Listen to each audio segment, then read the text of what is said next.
Thank you, Chris, and thank you so much for coming and the invitation to share the afternoon with you and to introduce Red Flag Mania to you. We're just going to go through a couple of slides. I'll tell you a little bit more about myself and my mania maven in crime in this. This is Ronnie Jackson. She's actually coming to the Education Summit. And then we're going to do an episode out of the Red Flag Mania experience. And you all have packets on your table. So we're going to open those in 1 second, so don't open it yet. And we'll have time to have discussion. So that's me with my hair a different style. But just to tell you a little bit about me, I like to describe myself as a teacher. I used to describe myself as a professor, but I realized that where my roots come from and really what inspires me is what I see elementary education teachers do and how excited their students were and how passionate and how vivid the classroom was when we were younger, and how that's changed as we've gotten in college. So your table is dressed in crime scene tape, and you have a confidential packet just to add some fun to the workshop. So you're probably intrigued, what is it? And so this is what I do in my classroom. I've dressed the classroom when we do this experience. The only thing different is I'll play some Law and Order music. I didn't do that today. But just sort of sets the mood, and when the students walk in and they hear the music and they see the crime scene tape, they're like, what is about to happen? So hopefully you have that feeling too. Filmmaker, so you can watch All the Queen's Horses tonight if you want to. It's on iTunes and Amazon and Google Play and DirecTV and YouTube, so you can watch that if you want to. But I started using film in my accounting classes because really, I felt like my students were bored, and I wanted to let them know how important and how powerful accounting can be. So I started using film. I travel with the film team, and we record all of these types of experiences that I use in the classroom. So the last title I give myself is a forensic storyteller. So there are so many fraud stories that are around us, that surround us every day, and I just bring those to life, and that's really what I did with Red Flag Mania. My mania maven, Ronnie's back in Chicago. She's helps me put all this together. She considers herself a brand storyteller. She's a triathlete, and she wanted me to say that because she's a competitor by nature. So you are going to hunt for red flags today in your packets and when you watch the film. And so she also considers herself as a consumer expert, consumer experience expert. So this is an experience. And what I wanted my classroom to be was more like an experience than it was like a class. And so I wanted it to be more memorable for students. And so again, I'm sure most of you can remember your kindergarten teacher. And you remember that person because of the experience, those memories that you have. And that's how I want to be with my students. So welcome to Red Flag Mania.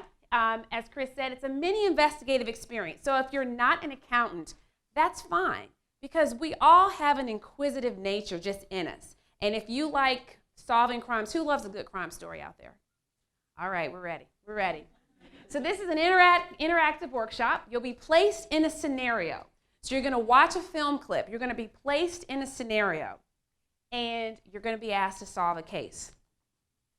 Now, let's just make sure we know what a red flag is. And as you see on screen, it's a warning or an indicator of a potential problem or a threat, such as any undesirable characteristic that stands out to an investigator. And you all are investigators.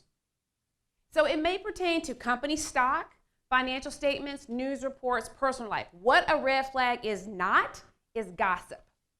Okay, so it has to be evidence-based. So this is going to be hands-on. I want you to carefully take out your packet. There's one packet per every 2 people. So only one person needs to take the packet out of the crime scene tape. And when you take off the red clip, you're going to see a little folder that says investigative manual. Okay, investigative manual.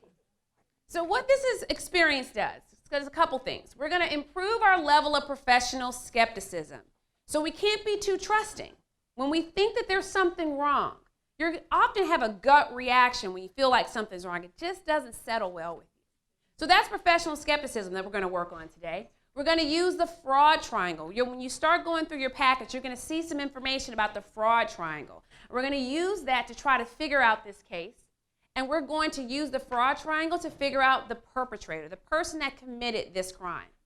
So today, your task is to guess how many red flags are there? How many can you find? And if you look at the packet, if you look at this investigative worksheet on the back, you're going to see in the When We Pray film, there's some red flags. And in the investigative packet, there's some red flags. When you watch this film, again, you're going to be placed in a scenario. When you see something that seems odd, just put a little check or a little circle around it. And you might not know why it seems odd, but you might just think, something about that just doesn't feel right. Okay? So you're going to keep track of how many red flags. We're going to ask at the end, how many red flags did you find? There might be a winner. Okay? So the top part is for the film. The bottom part is for the packets. Anybody have any questions before we get started? No, they're just numbered randomly. No, numbers mean nothing. Okay? Yes?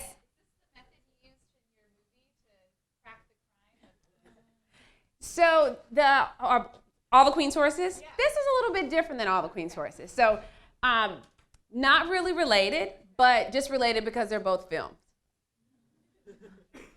Okay. So everybody put their investigators' hats on. This story is real. The crime happened. You are the investigator. You have to solve it. Okay? So you have to pay attention to the scenario you're about to be dropped in, and pay attention when you see if something just seems wrong. Put a check by it, put a circle by it. So I'm starting to notice something's getting fishy. What? She didn't notice anything. I sure do. We were the standout church in the community. But when the money started slowing up, so did our contribution to the town.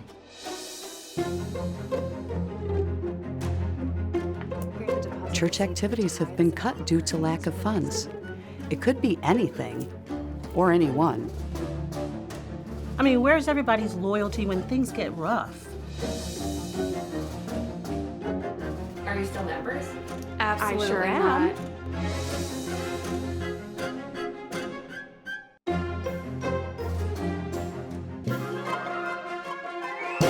So, where's the money? Okay. Normally this happens in a 70-minute class, okay?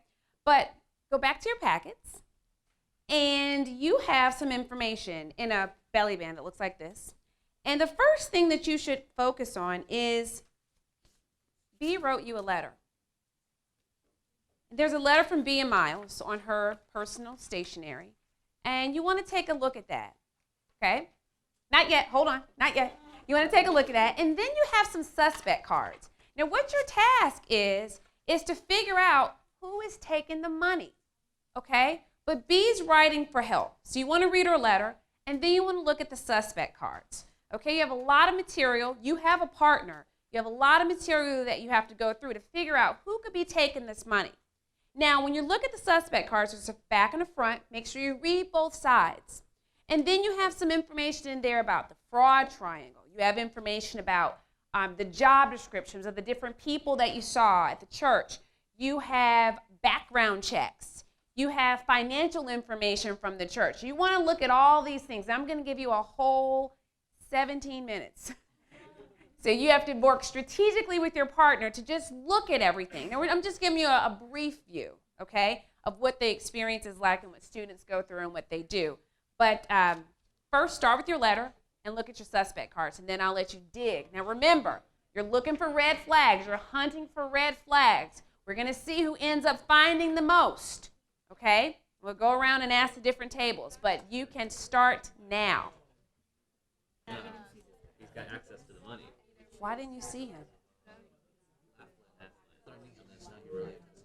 Hey, right? That's why he wasn't there. So you might want to look at all these other things. You have all your cards written out.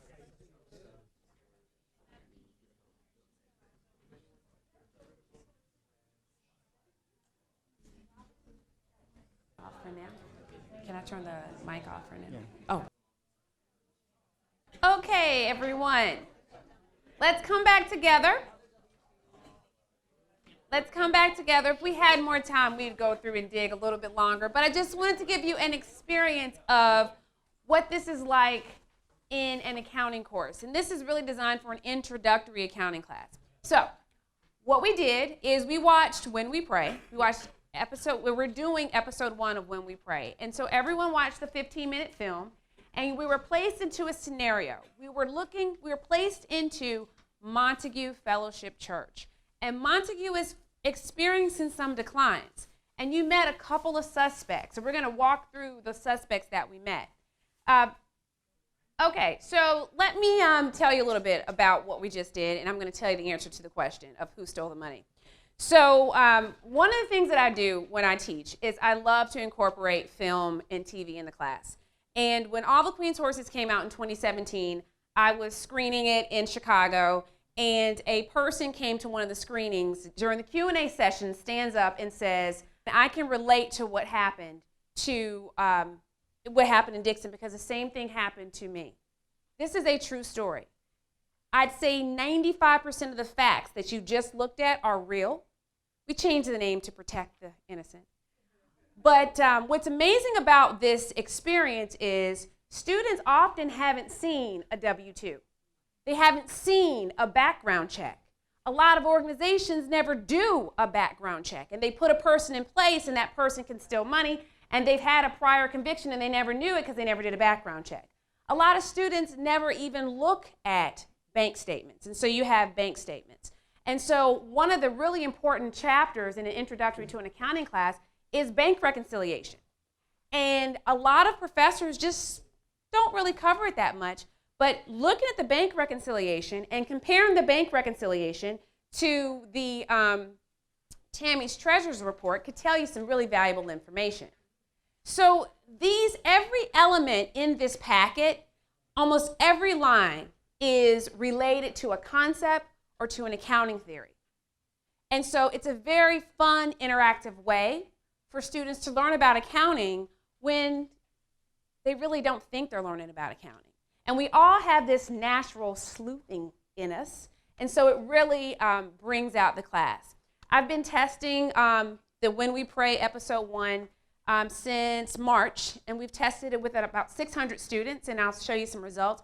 But before I talk about that, I want to tell you the answer to the question. Now, everyone that you saw in When We Pray, they are actors acting out a true story. I'm going to switch you a little bit because now you're going to hear from the actual victims. Okay?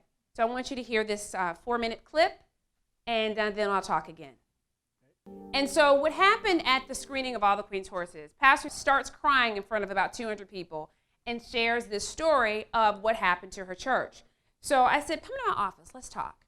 And she came to my office, and I did a podcast interview with her because I use all these different types of elements in class. And podcasts make for good out-of-class assignments. And so as she was telling me her story, I asked her, do you have all the documents from your case? And this case lasted for 10 years. And she said, I do. They're at the state's attorney's office. And I said, tell the state's attorney to send me everything. So I have all these banker boxes in my office. And we used all the real documents to build out everything that you see there. So we just changed the names. But these are things that students need to be familiar with. They never have really the opportunity to see these things. And so it's a great opportunity for them to experience it. So the purpose is really to blend a couple of things, to blend film, true crime, business theory, and just whodunit fun. You'd be surprised the competitions that come up and how students start building out these characters. Anyhow, what you see here on these pictures, this is at our focus group at Texas A&M. And there are about 200 plus students in that class and all going through this experience and just talking and digging and looking at everything. And so the goal is really to sharpen their ethical decision-making skills, improve critical thinking, and develop professional skepticism. And it was a pretty large group to facilitate, but great feedback from them. So what it does is it educates and entertains. Most everything I'm talking about relates back to an accounting theory. And specifically in an introductory to accounting class, every chapter has an internal control and fraud chapter. So this blends nicely with that. The financial statements that are in here allow them to start digging. If they want to do some ratio analysis, you can do that. If a professor wants to build a lecture around that, they can. We've given them the basis to do that. And it allows you to identify and evaluate fraud. So the goals: disrupt educational programming and really create lifelong learners and some really great skeptical people. You just can't trust. We always say trust is not an internal control. You have to use the evidence and really use that to build a decision. So the target market for this is accounting professors, ethics professors, and business programs to really get people to think differently about teaching and make the classroom environment a learning experience. I'm going to go through this so we can get to the questions, but just to show you how it breaks down. So what you watched was, or what you saw was season 1 of When We Pray, and there's 3 different components of it. So what you did was episode 1, the mini. So that's episode 1. There are 2 more episodes. Episode 2 is called The Challenge. Episode 3 is called The Capstone. So episode 2 involves 1 and 2. 2 is about auditing. So with episode 2, you go through and look at all the auditing procedures that was embedded in the church. What did they follow? What didn't they follow? And you have to go through and assess risk. So this relates to an auditing course. And so when teaching accounting, one of my goals is to make it real, because it can be and it should be. So when we think about the mini, this is where you are. It's a 1 session. The estimated time is 2 hours. I think we had 30 minutes, but you got a flavor for what it is. And this is something that you can do in class, and it's something that you can assign out of class. Students can watch the film on their own, and they can do this and dig. What I've realized is they really get involved, and they really want to comb through and go through every piece.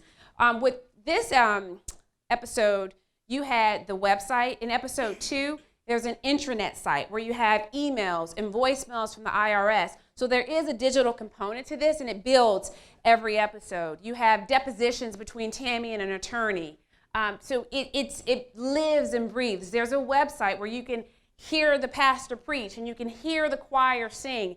And there's a piece where there's even a music video, because the singer that you saw, her real name is Sharon Irving. She actually was a semifinalist in America's Got Talent season 10. So she actually has a beautiful voice. So we made a video. Students like to watch that just because it's just super cool. I mean, they are not used to experiencing something that lives. So there are, with the website, people read it and they said, well, does the website actually work? If I go to it, can I actually click on things? Absolutely. If I click this voicemail, am I actually going to hear a voicemail? Absolutely. So we overworked the actors. We got every ounce of their talent when we had them, because we needed them. So we thought about the evolution of a character and all the things that a student would think about. So that's an edutainment curriculum. Some of our pilot tests started in March. We started with some DePaul alumni. We went to Texas A&M.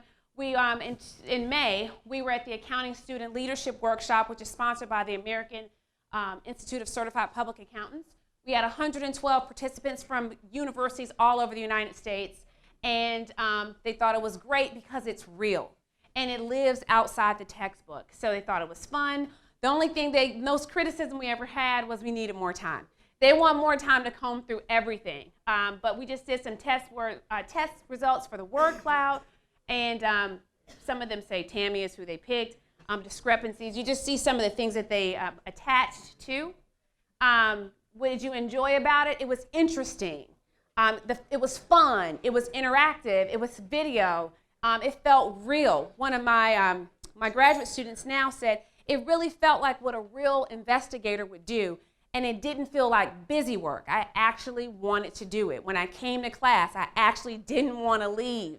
I couldn't imagine that 3 hours could go by that fast.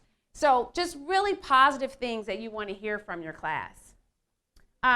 What changes would you make? One person said less documents, none, more case time. One of the things that we're thinking about, we're toying between digitizing it or not, but so many students have said how satisfying it is to circle a piece of paper.